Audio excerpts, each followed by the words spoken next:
আজকের ভিডিওতে তোমাদের সাথে একটা আশীর্বাদ থিমের কেক শেয়ার করব আর একটা গোপালের জন্য কিউট কেক শেয়ার করব। ফুল ভিডিওটা দেখো, আশা করি তোমাদেরও খুব ভালো লাগবে। ফার্স্টে যে কেকটা করছি এটা সেই আশীর্বাদ থিমেরই কেকটা হচ্ছে, 2 টায়ারের ছিল। আর আমাদেরই পাড়া প্রতিবেশী একটা দাদা তার বোনের আশীর্বাদের জন্য আমার কাছে এই কেকটা অর্ডার করেছিল।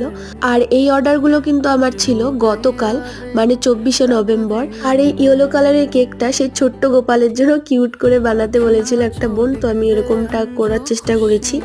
আর আশীর্বাদ থিমের কেকটা আমরা কিরকম করব একদমই বুঝতে পারছিলাম না। আর আশীর্বাদ থিমের কোনো টপারও আমার কাছে ছিল না, আর এগুলো তো আগের থেকে কাস্টমাইজ করাতে হয়। আর আমি যে অ্যাড্রেসে থাকি এগুলো কাস্টমাইজ এখানে হয় না, মানে কেকের জিনিসই পাওয়া যায় না।